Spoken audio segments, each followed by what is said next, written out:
우리 삶을 뒤돌아보면 죄송합니다. 우리의 삶을 뒤돌아보면 모든 것이 다 하나님의 은혜입니다. 하나님의 은혜입니다. 우리가 구원을 받은 것도 예수님께서 나를 위해, 우리를 위해 죽어주신 그 십자가의 사랑 때문에 오늘 구원을 받은 것, 하나님의 은혜이고, 내가 한 것이 하나도 없습니다. 내가 할 수 있었던 것이 하나도 없습니다.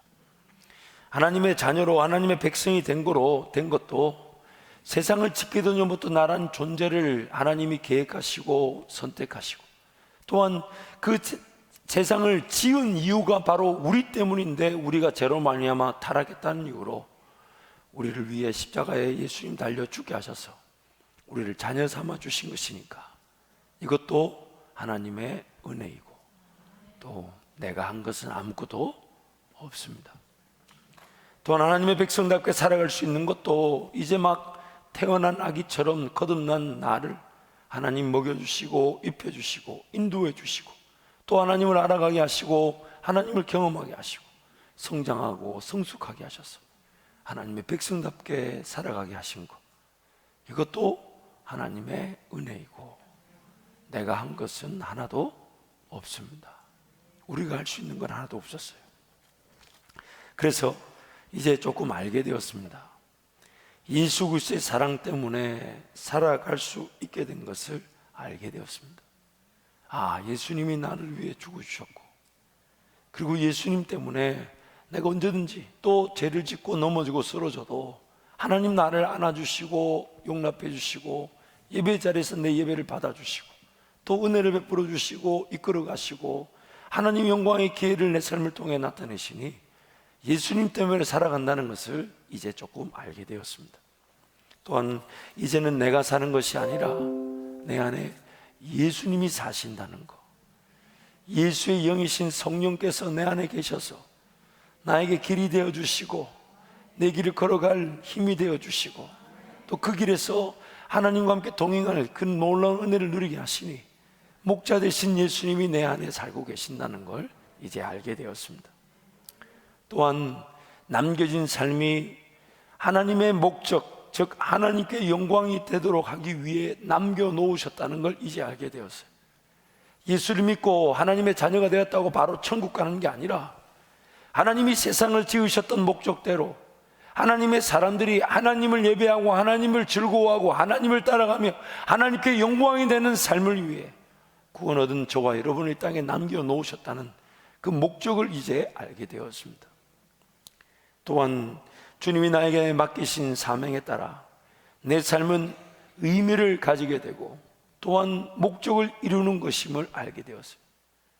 내가 남겨진 이유가 뭐냐면, 하나님 나에게만 맡기신 사명, 결국 그 나에게만 맡겨진 나만 순종할 수 있고, 내가 아니면 그 누구도 내 십자가, 내 사명을 감당하거나 이룰 수 없는 그 사명이 내 삶의 의미가 되고, 또한 그것이 하나님 영광을 받으시는 목적이 되게 하신다는 것, 이제 그걸 우리가 알게 되었습니다. 그러므로 이제부터는 하나님의 백성답게 살아가기를 원하게 되었습니다. 하나님 은혜가 너무 감사해서 이제 그 은혜 보답하며 살아가기를 원하게 되었습니다. 하나님의 은혜 받은 자답게 그 은혜를 전하며 살아가고 싶어졌습니다. 하나님 은혜가 헛되이 여겨지지 않도록 오늘이라는 삶을 최선을 다해 살아가고 싶어하게 되었습니다. 하나님 은혜에 걸맞은 자로 세워지고 하나님 은혜에 걸맞은 자로 인정받고 싶어졌습니다. 그러다 보니 하나님의 은혜를 값없이 누렸으나 그 은혜의 빛을 진 마음으로 그 은혜를 갚아야 한다는 의무감이 강하게 생겨났습니다.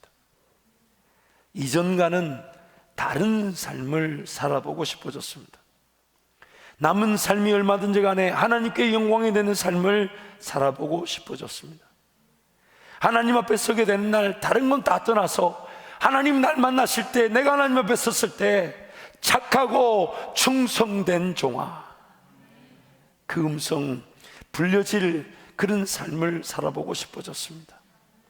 어떻게 해서든 주어진 오늘이란 삶에서 하나님의 복의 근원으로 베풀고 나누고 섬기는 삶을 살아보고 싶어졌습니다.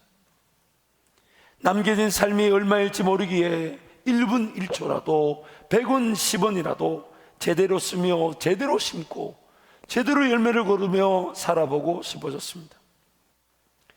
이왕 살아가야 한다면 이 땅을 지으시고 지금 우리와 동행하시며 우리의 삶이 끝난 만나게 될 하나님을 위해 심지어 내 피 한 방울조차도 남기지 않고 하나님 나라와 영광을 위해 쓰임받을 수만 있다면 그렇게 다 쏟아부어 드리고 주님 만나고 싶어졌습니다. 그러다가 어느 날 오늘 나 자신의 삶을 살펴보는 순간 깜짝 놀라게 됩니다.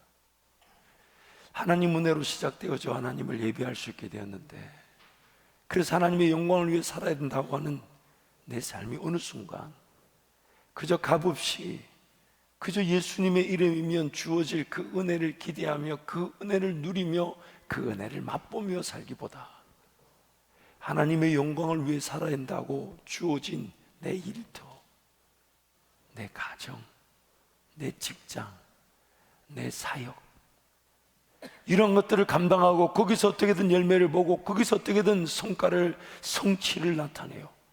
하나님의 영광을 살아야 한다는 그 부담감이 하나님의 은혜를 값없이 누리는 것보다 더 앞서 있더라는 겁니다.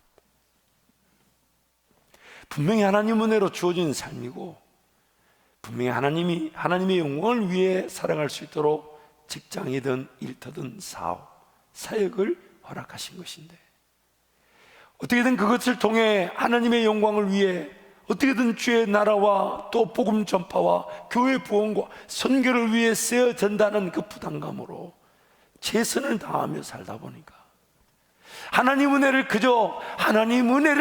그저 값없이 베풀어 주시는 하나님 앞에 달려나와 예배하는 그 예배 감격이 식어져 있더라는 거죠.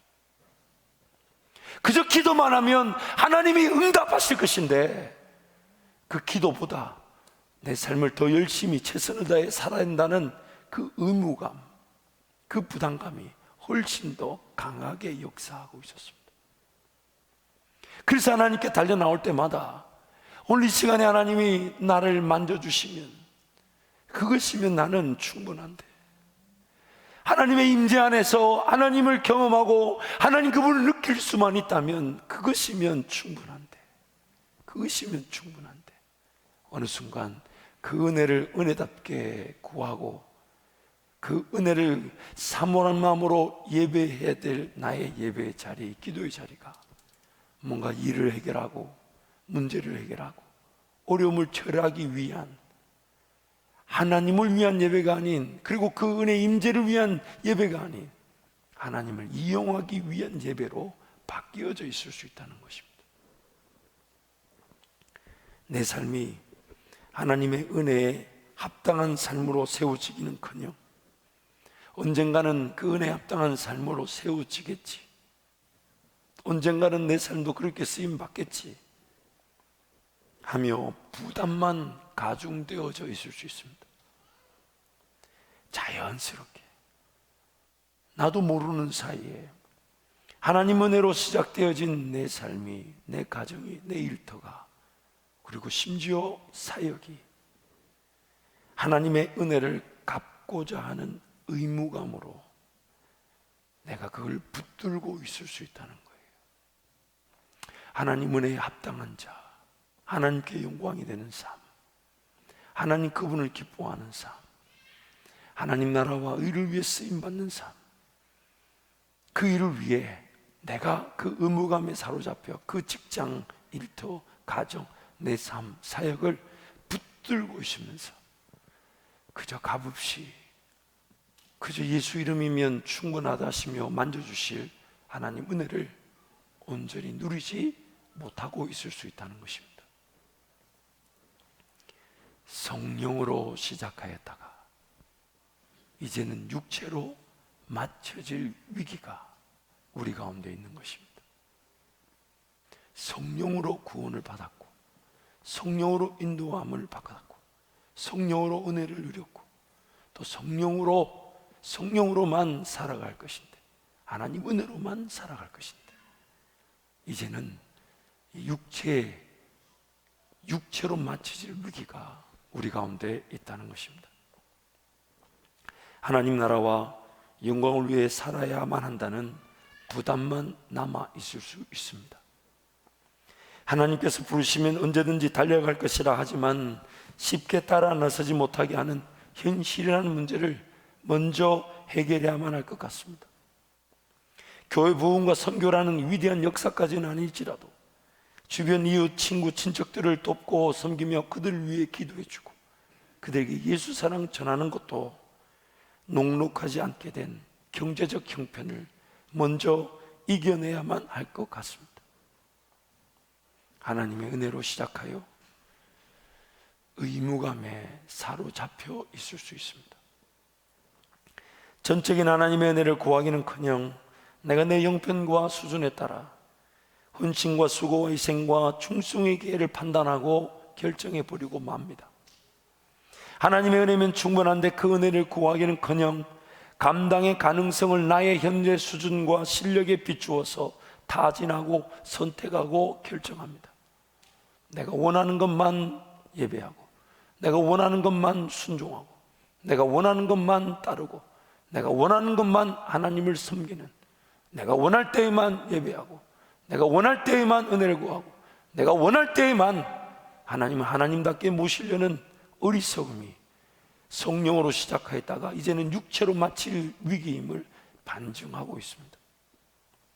지금은 시간이 없어서, 지금은 물질적 여유가 없어서, 지금은 마음이 분주하고 바빠서, 지금은 피곤하니까, 지금은 코로나니까, 지금은 내가 어려우니까.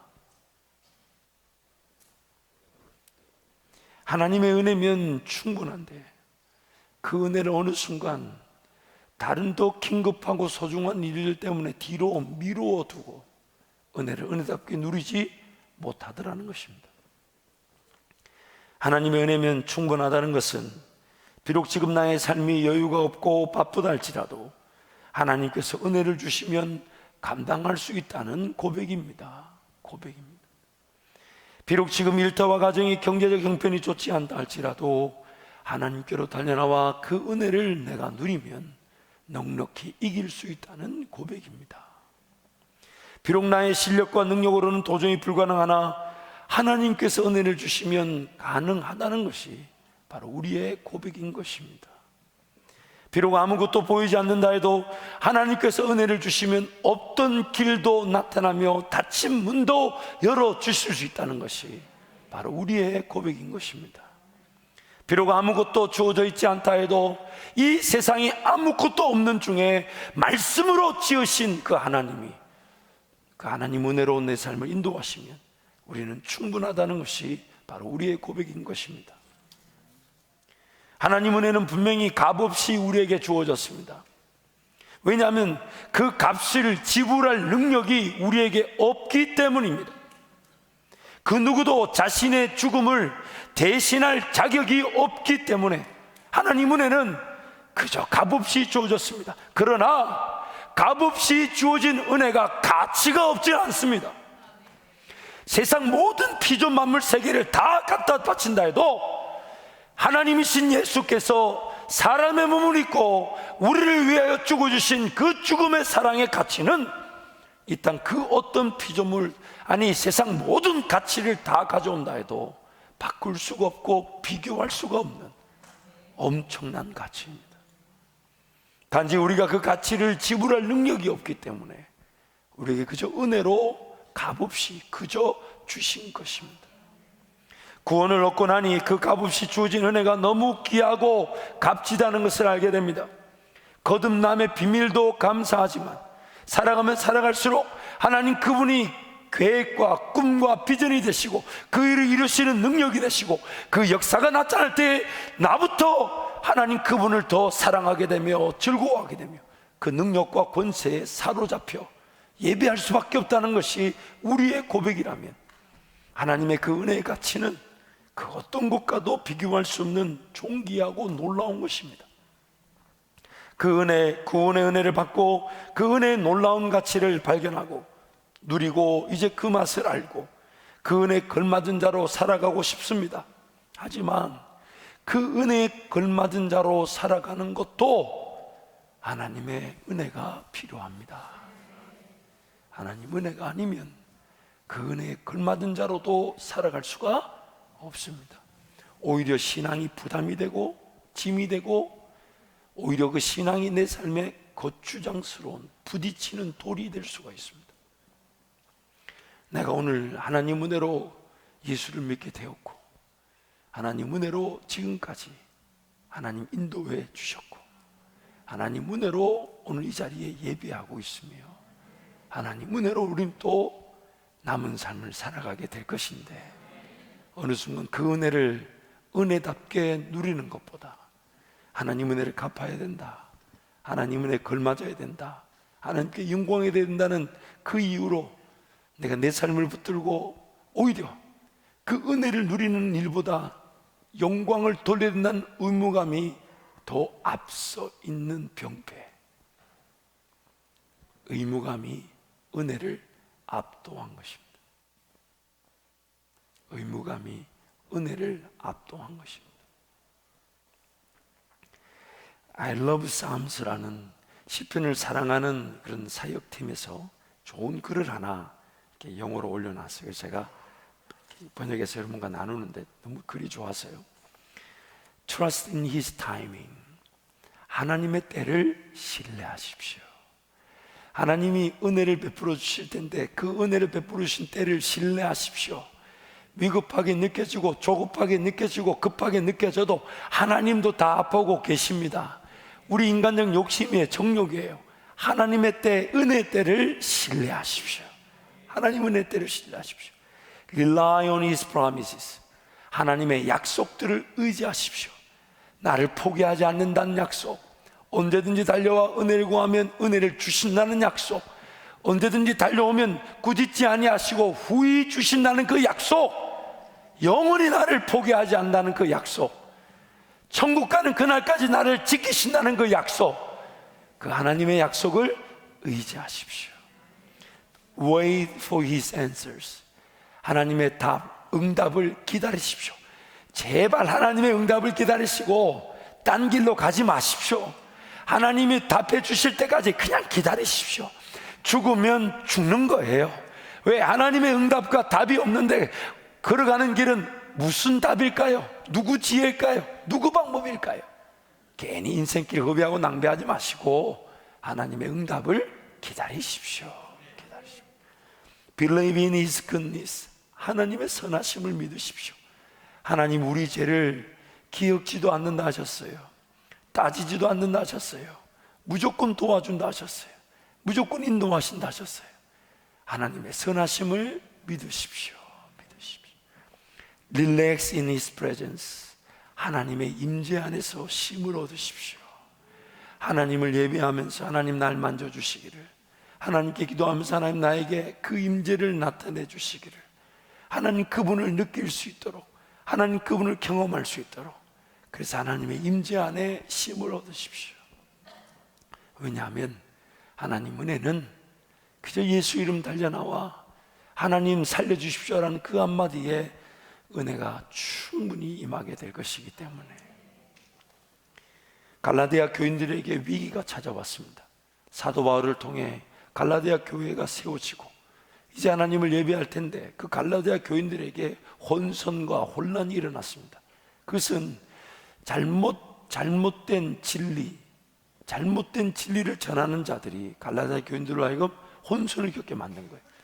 그것이 뭐냐면 소위 말하는 율법도 지켜야 된다, 할례를 비롯한 율법도 따라야 된다.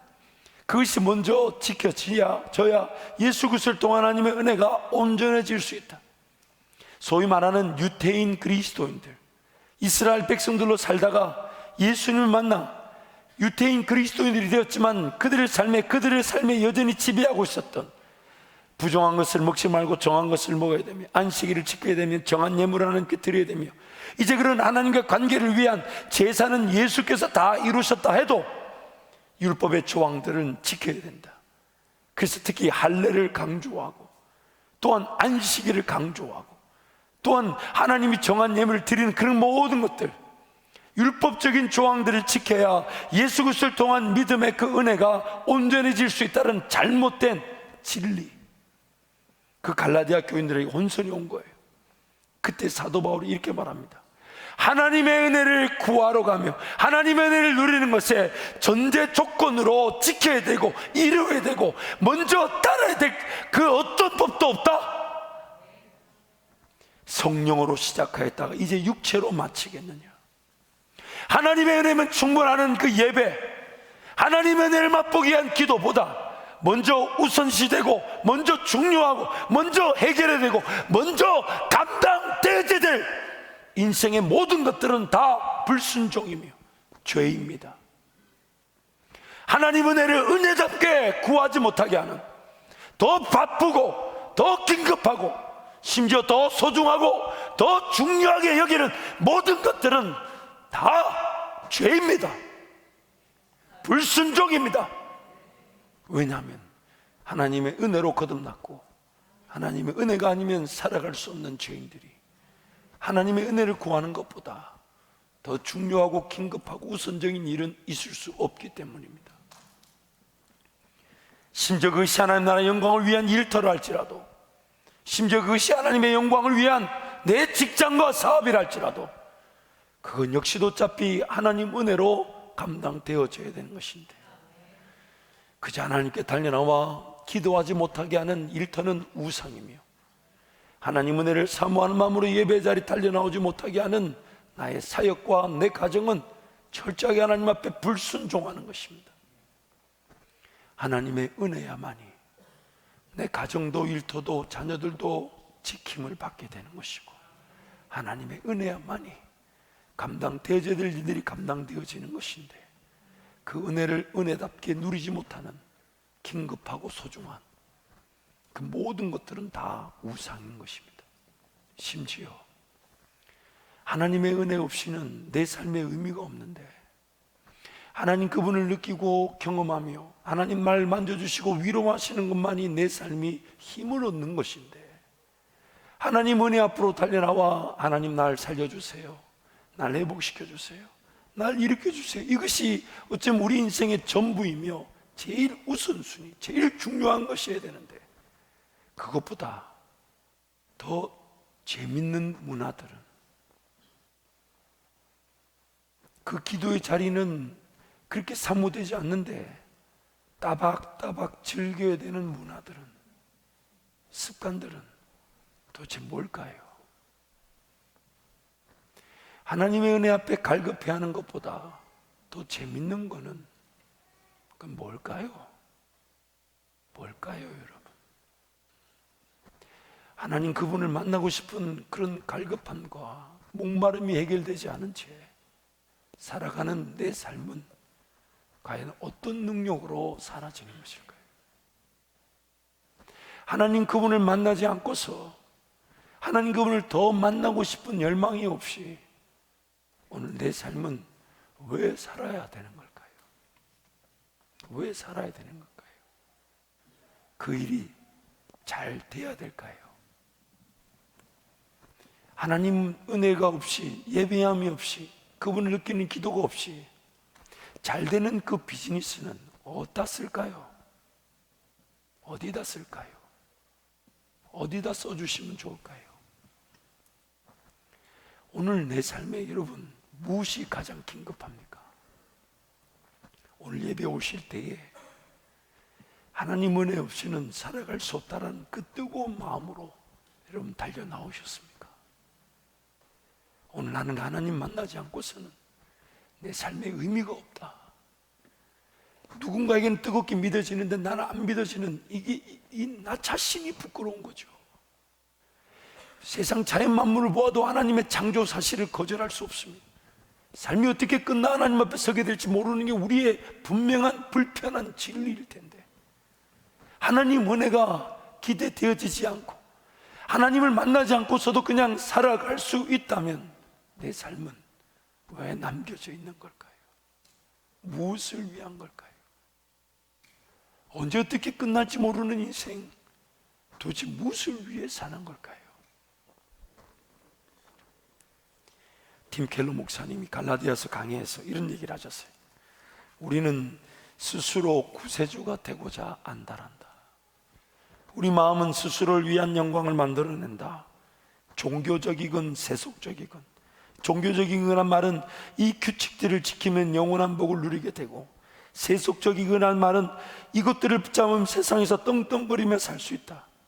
종교적이건 세속적이건 자기 구원의 메시지는 너무나 매혹적이다. 그러나 복음은 이 모든 것을 완전히 뒤엎어버린다. 하나님 은혜로 그저 값없이 구원을 얻었음에도 불구하고 우리는 그저 값없이 은혜로 사는 법을 싫어합니다. 무언가 해야 할 것 같고, 무언가 감당해야 될 것 같고, 무언가 노력과 정성을 들여야 할 것 같은 의무감으로 그저 값없이 주어지는 은혜 앞으로 달려나가기를 거절한다는 거예요. 이것을 팀켈러 목사님은 자기 스스로 구세주가 되고자 한다. 자기 구원의 메시지에 만족한다. 물론 하나님의 은혜에 감사해서 무엇이든 하고 싶고, 무엇이든 감당하고 싶고, 무엇이든 아끼지 않고 헌신하고 싶은 건 당연한 것입니다. 하지만 내가 하나님의 은혜를 누리는 것보다 그 어떤 것도 앞설 수가 없습니다. 내가 하나님을 즐거워하고 기뻐하는 것보다 그 어떤 것도 긴급하지 않습니다. 내가 하나님을 만나기 위한 그 임재에 대한 사모함으로 예배 자리에 나오는 것, 기도의 자리에 달려 나오는 것보다 앞설 수가 없는 거예요. 하나님의 은혜를 은혜답게 누리게 만드는 것은 딱 한 가지, 예수 그리스도. 예수 그리스도. 그 이름이면 충분하며, 그 이름 의지하여 달려나오면 하나님 나를 만나 주실 것이고, 그래서 여러분, 하나님께 달려나오십시오. 달려나와서 하나님께 은혜를 구하십시오. 여러분, 인생길이 어떻게 꼬였는지 관계치 않아요. 하나님의 은혜가 임하면 충분히 해결되고 남습니다. 제자들이 예수님의 그 승천하시기 직전의 말씀처럼 약속하신 성령을 기다리려 했지만은 구약 성경 전체를 다 들여다보아도 약속하신 성령이 어떤 분이시며 어떤 형태로 어떻게 임할지, 어떤 능력이 있을지 그들은 전혀 단 하나의 정보도 없었습니다. 그래서 그 제자들이 할 수 있는 것은 오로지 기도하더라. 오로지 기도하더라. 그런데 그 오로지 기도했던 그 자리에서 성령 하나님이 임하시니까 그들의 두려움, 염려, 근심, 걱정을 벗어버릴 뿐만 아니라 예수님이 말씀하신 대로 예루살렘과 유대와 사마리아와 땅 끝까지 이르러 증인된다는 그 역사가 자연스럽게 이루어지더라는 것이에요. 어떤 문제가 어떻게 풀려질지 전혀 예측이 되지 않아도 여러분 괜찮습니다. 하나님께 달려나와 하나님도 지금 내 상황을 보고 계시며 하나님도 내 어려움, 내 아픔을 알고 계시오니 하나님의 그 은혜면 충분합니다. 그 은혜면 충분합니다. 하나님의 은혜가 임하게 되면 풀려져야 될 모든 문제가 인생길이 하나님과 동행하기 위해 충분한 인생길로 바뀌어질 수 있는 것입니다. 어느 순간 나도 모르는 사이에 자기 구원의 메시지에 빠져 하나님 나라와 영광을 위해 살아간다는 부담으로 행위와 노력을 우선시하는 의무감에 빠져 있을 수 있습니다. 의무감에 사로잡혀 하나님의 은혜를 그저 값없이 구하는 예배와 기도의 자리를 거부하고 있을 수 있습니다. 왜냐하면 그저 무릎을 꿇고 기도하는 것이 해결책처럼 보이지 않기 때문입니다. 여전히 내 인간적 실력과 능력으로 뭔가 일이 될 것인 양 착각하고 진정한 기쁨인 하나님보다 다른 세상적인 잘못된 틀린 그 기쁨과 즐거움에 사로잡혀 있다 보니까 하나님의 은혜면 충분하며 그 은혜의 맛을 모르고 그 은혜의 즐거움을 모른 채 살아가다 보니 그저 무릎을 꿇고 기도하는 게 마음에 와닿지가 않는 겁니다. 열심히 살아야 하고 최선의 열매를 맺어야 하는 부담으로 삶을 꽉 붙들고 있다 보니 이미 꽉 붙들고 있는 동안 지쳐버렸어요. 열심히 살아야 되고 열매를 거둬야 한다는 부담으로 최선을 다한 내 삶이 나를 예배자의 자리에서 서지 못하도록 지쳐버리게 만들어버렸어요. 그래서 은혜를 은혜답게 사모하고 싶은 마음조차 없는 겁니다. 갈망함도 없고. 그래서 주일 예배를 사모하며 최소한 토요일 저녁은 가정에서 말씀을 묵상하고, 오늘 주일날 선포될 말씀이 뭔지를 한번 살펴보고 묵상해보고 질문을 던져보고, 하나님 나에게 내일 예배를 통해 은혜를 주실 텐데 어떤 은혜가 주어질까? 하나님 나를 어떻게 만나 주실까? 하나님 나에게 어떤 능력을 주실까? 한 주간을 살고도 넉넉히 이길 그 하나님의 은혜가 오늘 예배를 통해 나타날 것인데, 오늘 이 예배를 통해 내 인생이 어쩌면 이전과 같을 수 없는 완전히 뒤집어질 수 있을 텐데, 하나님은 나에게 어떤 은혜를 주실까? 어떤 은혜로 함께 하실까? 그 기대감으로 일주일이 사라지고 토요일이 준비되고 주일날 올 때에 가슴이 막 뛰고 예배당에 앉기만 해도 막 찬양이 너무 짧게 느껴지고 기도할 만한 시간적 여유를 없게 느껴지는 나 자신이 안타까워. 하나님 살려주세요. 행여나 준비한다고 준비한다는데 밤새 설쳐서 잠을 못 자서 졸까봐 두려워하는 마음으로 나를 깨우고 꼬집고 때리면서, 하나님 오늘 이 예배를 통해 하나님 은혜를 누리기를 원합니다. 하나님 은혜를 누리기를 원합니다. 왜냐하면 그 은혜면 충분한데, 그 은혜면 충분한데. 사랑하는 성도, 우리 모든 한바질 가족들을 축복합니다. 하나님 은혜가 날마다 놓칠 수 없는 영광의 기회가 되시기를 축복합니다. 삶의 자리에서 예수 이름 의지하여 무릎을 꿇는 그 시간이 하나님 은혜를 기대하고 대하고 하나님 만나는 축복의 시간이 될 것입니다. 하나님 말씀을 빼서 그 말씀을 통해 하나님을 알고자 하는 이들마다 하나님 깨닫게 해주시고 알게 해주시고 만져주시고 위로하시면서 하나님으로 인한 그 교제와 관계의 기쁨을 누릴 수 있도록 하나님이 인도해 주실 것입니다. 의무감으로 하나님의 은혜 앞에 순수하게 달려나가 부르짖고 매달리며 간구할 여유가 없다면 이 시간에 회개하십시오. 하나님 은혜, 예배, 기도 중심으로 살지 못한 내 인생을 하나님 불쌍히 여겨 주옵소서. 의무감이 하나님 은혜를 압도해버려 기대감이나 사모함이 식어져 있다면 기도하십시오. 하나님 은혜에 대한 기대감과 사모함이 살아나게 해주십시오. 살아나게 해주십시오. 하나님 은혜 중심으로 살아가고 싶고 하나님 은혜를 누리는 것으로 내 인생이 만족할 수 있기에 하나님 은혜를 베풀어 주옵소서. 하나님 은혜는요, 지난날 내가 무엇을 했고 무엇을 가졌고 내가 어느 정도 이루었고 어딘가에 서 있다, 얼마나 대단한가, 이런 것에 좌우되지 않습니다. 하나님 은혜는요, 어떤 꿈을 가졌는지 어떤 비전을 가졌는지 심지어 무엇으로 하나님께 영광이 되는지를 묻지 않으십니다.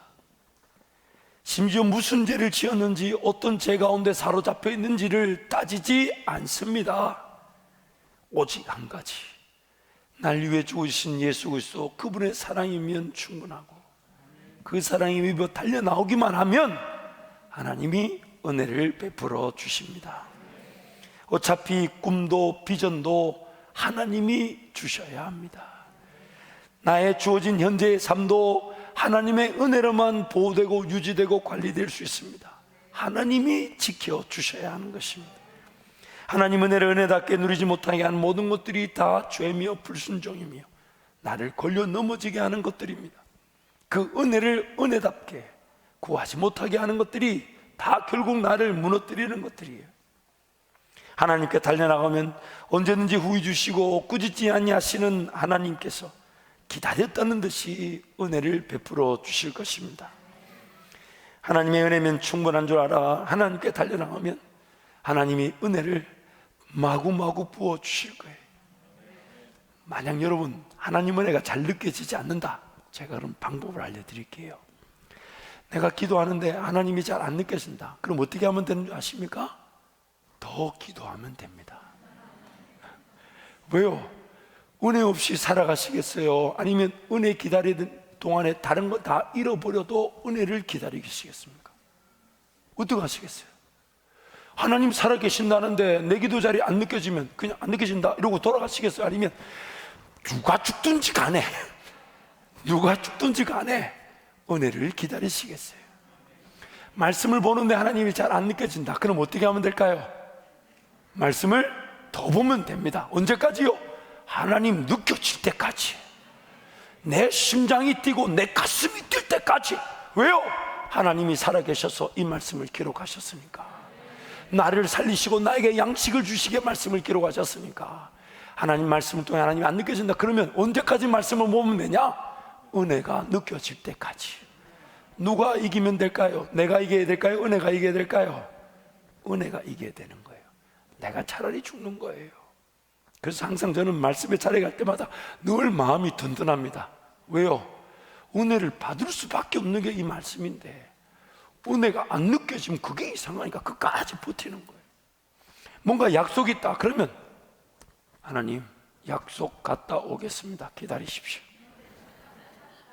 저는 반드시 은혜를 누려야 되니까 난 반드시 하나님 지금 뭔가 계획된 일이 있습니다. 근데 기도하는데 마음이 썩 편하지가 않아요. 하나님 아무것도 결정하지 않도록 도와주십시오. 아무것도 선택하지 않도록 도와주십시오. 입만 딱 다물고 한마디만 하게 도와주세요. 기도하면 됩니다. 그리고 다 가서 아무 말 안 하면 다 가. 세상과 나는 간 곳 없고 오직 누구만 남을까요? 내가 이기는 게 아니야. 하나님 은혜가 이기는 겁니다. 하나님 은혜가. 그 은혜를 기대하고 기다리면요 반드시 누리게 되어 있습니다. 왜요? 나는 하나님의 자녀이기 때문에. 하나님 나에게 은혜를 주시려고 말씀이라는 것을 기록해 주셨고 성령 하나님과 함께 동행하며 기도의 은혜를 주셨으니까 말씀과 기도의 자리에서 인내하면요 은혜를 반드시 누리게 되어 있습니다. 반드시. 하나님 은혜를 주시려고 다 준비해 두신 거니까 그 은혜로만 살아가기를 축복합니다. 그렉 레만이라는 의사가 있었다고 합니다. 기독 타임즈에서 제가 그 간증의 기사를 봤는데 이 그렉 레만이라는 사람은 고수익을 올리는 그 비즈니스도 아주 잘 됐고 또 아내와 두 자녀들 부유한 집과 자동차 갖고 싶은 것은 무엇이든지 가졌고 가질 수 있었다고 합니다. 그러나 그 그렉 레만이라는 의사는 여전히 행복하지 않았다고 합니다. 돈으로는 살 수 없는 무언가가 그에게 부족함을 자꾸 느끼게 만들었어요. 만족감이 없었어요. 그래서 자기 스스로에게 질문했다고 합니다. 나한테 뭐가 문제지? 왜 충만하지가 않을까? 왜 내가 평생을 해온 일에서 성취감이 느껴지지 않을까? 자기 스스로에게 질문을 던졌습니다. 그러다 보니까 만족감이 없다 보니까 일에 대해서 짜증이 나고 사람들 짜증이 나고 아내와 자녀들에게 심지어 옆집에 사는 기독교인들도 믿더랍니다. 옆집에 사는 기독교인들 쳐다볼 때마다 짜증이 나니까 이런 생각이 들더래요. 저 사람들은 성경대로 살지도 않으면서 위선 가운데 신앙생활하고 있다고. 여러분 오늘 우리는요 물론 성령 하나님 은혜로 성경대로 살 수 있지만 성경대로 사는 사람이 아니라 하나님 은혜로 사는 사람들이에요. 물론 그렇다고 성경 말씀을 거절하고 저버리라는 게 아니에요. 이 말씀을 사모하고 성령 하나님과 함께 동행하면 이 말씀이 이루어지기를 기대하지만 그러나 그 모든 원리가 하나님 은혜를 주셔야 가능한 것이지. 그러니까 이 그렉 레만이 그런 걸 모르니까 옆집에 사는 기독교인들이 위선으로 사는 인간들 막 이러고 있다가 어느 날 화가 나니까 내가 저 위선을 밝혀야 되겠다. 그래서 성경을 읽기 시작했답니다. 옆집 사는 기독교인들이 위선이 꼴보기가 싫어가지고 그들의 면전에 성경 구절을 던져주리라 마음먹고 위선을 드러내기 위해 성경을 읽기 시작했다 합니다. 근데 이상한 일이 벌어졌어요. 자기가 성경을 읽으면 읽을수록 예수 그리스도의 사랑이 느껴지고 예수 그리스도가 자꾸 믿어지더라 합니다. 그래서 예수님이 인류를 죄에서 구원하시기 위해 하나님께서 보내신 성육신하신 하나님이고 자신의 생명을 희생하셨다는 복음의 증거에 큰 충격을 받았다 그래요. 또한 예수님의 부활이 믿을 만한 사실인지를 자기 스스로 자료를 다 수집하고 모아서 제자들이 훔쳐간 것은 아닌지, 혹시 환영은 아닌지, 예수님의 부활을 증명하기 위해 자료를 모으다 보니까 예수님의 부활이 자꾸만 믿어지더라는 거예요. 더군다나 누가복음의 소설, 왜냐하면 누가는 의사였지 않습니까? 자기와 같은 의사 누가가 써놓은 그 복음서를 통해 예수 그리스도의 부활의 기적을, 그 증거가 분명하다는 것이 점점 믿어지기 시작했대요. 무엇보다도 부활하신 예수님을 만난 바울의 기록이 결정타였답니다. 그래서 이 레만이라는 의사가 말하기를, 바울은 기독교인들을 죽이려고 했었다. 그는 기독교에서 얻을 것이 아무것도 없었다. 그런데 무엇이 그 바울로 하여금 가장 위대한 복음 전파자가 되게 하였는가? 그가 보았던 유일한 한 가지 증거는 살아계신 예수 그리스도였다. 그리고 나도 이제 이 증거를 보았고, 또한 삶이 변화된 많은 이들을 보았다. 그리고 나도 이제 이것을 믿을 수밖에 없었다. 이러한 각성이 그 레만의 삶을 완전히 바꿔놓았습니다. 복음은 결국 그를 무너뜨렸고, 그는 하나님 앞에서 울면서 용서를 구했습니다.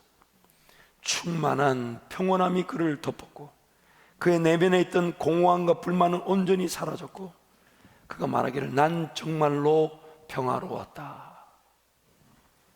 그가 변화되자 아내 루스는 새로운 남편을 얻은 느낌이라고 얘기했대요.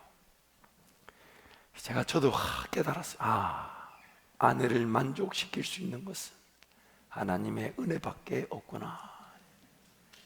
저 사람을 만족시킬 수 있는 능력은 나에게 없고 하나님밖에 없구나. 그래서 제가 아내를 만족시키기 위해 더 기도하는 남편이 되어야 되겠다. 여러분, 분란과 다툼과 혼란과 혼선이 부부 가운데 있거든 잊지 마십시오. 내가 기도 안 해서 그렇습니다. 기도하는 자가 이기게 되어 있어요. 기도하지 않는 사람하고는 말도 섞지 마십시오. 말이 안 돼요. 말이 안 돼. 내가 기도하면 이기게 되어 있습니다. 그러면서 그 레만이요, 마지막에 이런 말을 덧붙였어요. 모든 다른 종교는 인간이 하나님을 구하는 것이다. 그러나 기독교는 하나님께서 인간을 찾고 계신다. 원래 하나님이 계획했던 하나님의 사람들이 제 가운데 잃어버려졌어요. 그래서 하나님이 그 사람들을 찾아오셨는데, 바로 저와 여러분이 그 은혜로 하나님께 돌아오게 된 것입니다. 누가복음 15장 말씀 보면 예수님이 세 가지 비유를 얘기하시면서 잃어버린 것을 되찾는 목자와 주인과 아버지의 마음을 나누고 있습니다. 양 99마리를 들판에 두고 잃어버린 그 한 마리를 찾으러 떠나는 목자, 그 잃어버린 양 한 마리를 찾기 위해 그 산 모든 구석구석을 다 돌아다니면서 그 잃어버린 양 한 마리를 기어이 찾아 돌아오는 목자, 또한 주인이 가지고 있던 동전 드라크마 하나를 잃어버렸는데 집안 구석구석을 쓸고 닦고 하면서 그 잃어버린 동전을 기어이 찾아내는 주인의 마음. 여러분, 믿지 마세요. 우리는 하나님의 손을 피해서 도망갈 데가 없어요. 하나님이 지으신 집, 이 창조 세계 안에 딱 그대로 어디 도망가겠습니까? 그러니 인생의 최고의 행복은요, 하루라도 빨리 하나님을 신뢰하고 의지하는 것입니다. 하나님을 피해 도망갈 데가 없어요. 하나님이 안 보시는 데가 없어요. 하나님이 지으신 세상이에요. 하나님의 손에 다 있습니다. 그러면서 마지막 비유의 말씀 뭡니까? 둘째 아들이 아버지의 재산을 달라 해서 아버지의 재산을 받아가지고 호랑방탕하게 다 쓰고, 그런데도 아버지는 그 아들을 기다리고 있다가 기에 그 아들이 돌아왔을 때 다시 아들의 옷을 입혀주고 반지를 끼워주고 잔치를 벌리는데, 그 돌아온 아들을 기다린 아버지의 마음. 근데 그 누가복음 15장에서 그 목자와 주인과 아버지의 그 돌아온 탕자, 돌아온 자녀, 돌아온 자식, 양, 드라크마, 회복, 이렇게 비유가 끝나면 좋으련만 15장은 그렇게 비유가 끝나지 않고 무슨 내용으로 끝나냐면, 밭에서 일을 하다가 아버지의 땅을, 아버지의 기업을 아버지를 기뻐하실 일이라 여기고 최선을 다하며 일하며 돌아왔던 그 맏아들과 아버지의 불편한 대화로 그 비유가 끝납니다. 그 아들이, 큰아들이 돌아와 보니까 자기는 지금 땀 흘리고 수고하며 아버지의 나라를 위해, 아버지의 영광을 위해, 아버지의 재산 관리를 위해, 아버지가 기뻐하실 그 일에 헌신하고 일하고 왔는데, 돌아보니 아버지 재산을 다 까먹고 허랑방탕하게 살다가 돌아온 아들을 아버지가 안아주고 자식 삼아주고 잔치를 벌리는 걸 보고 이 큰아들이 빈정이 상해가지고 그 아버지한테 이렇게 말합니다.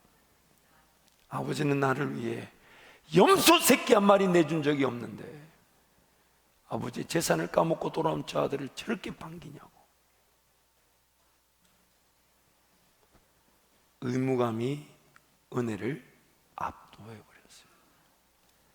그저 하나님께 달려나와 하나님의 은혜를 누리는 것이면 전부이며 충분한데 그 은혜를 누리지도 못하다 보니까 자기 인간적 기준과 생각에서 심지어 아버지까지, 하나님까지 평가하고 판단하고 은혜가 식어져 불만과 원망과 불평과 낙담과 낙심으로 살아가는 신앙인들. 오늘 저와 여러분의 삶의 자리를 뒤돌아보기를 축복합니다. 하나님 은혜를 구하고 누리는 것보다 더 긴급하고 우선적인 것은 없습니다. 더 소중한 거 없어요.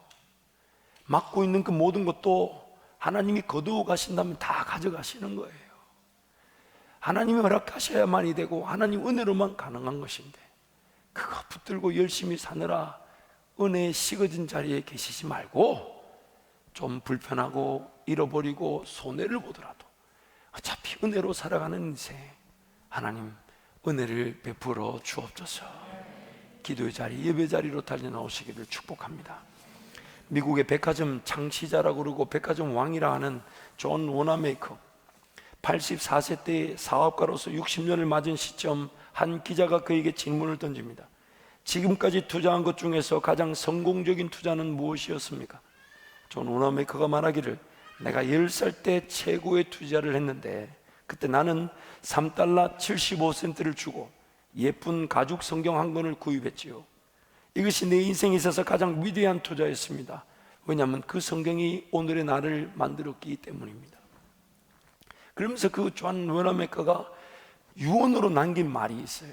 여러분 이런 유언의 말 한번 들어보세요. 유언으로 뭐라 했냐면, 하나님 안에서 생각하고 하나님 안에서 노력하고 하나님 안에서 땀 흘리고 하나님을 신뢰하는 것이 내 인생의 표어였으며 내 인생의 전부였다. 여러분 저와 여러분의 삶이 끝나는 날도 이런 유언, 그리고 그 묘비명에 이런 게 새겨지면 좋겠어요. 그냥 성도 누구 목사 이런 거 말고요, 다 필요 없어요. 하나님 앞에 가면 다 소용없어요. 마지막까지도 내 인생의 마지막 말 한마디가 그래서 저도 매번 그 묘비에 새겨질 내용이 뭘까 고민하는데 늘 업데이트가 잘 돼요. 얼마나 좋은 말들이 많은지. 지금도 제 가슴에 품고 있는 말이 있죠. 그리고 여러분하고 안 나누죠. 왜냐하면 나누면 자기가 먼저 쓰는 사람들이 있더라고. 먼저 가실 분들이 많아가지고 조심해야 돼요. 이게 여러분 거는 여러분이 기도하면서 하나님이 주신 은혜를 누리시길 바랍니다. 마지막까지 멋진 말하고 인생을 마무리하라. 왜요? 마지막까지 내 인생의 목적이 하나님께 영광 아닙니까? 그러면서 그 존 워나메이커를 평가하는 책들 중에서 빠지지 않고 소개하는 내용이 하나 있습니다. 그 인생이 어쩌면 최고의 은혜의 장면일 텐데 그가 이렇게 얘기했다 그래요. 평소에는 매일 1시간씩 기도했고 조금 바쁘면 30분이 아니라 2시간을 기도했고 더 바쁘면 3시간을 기도했다는 거예요. 참, 우리하고 방식이 좀 다르죠. 평상시에는 10분 하다가 조금 바쁘면 5분 하고 조금 더 바쁘면 내일 할라 하죠. 아닌 줄 믿습니다.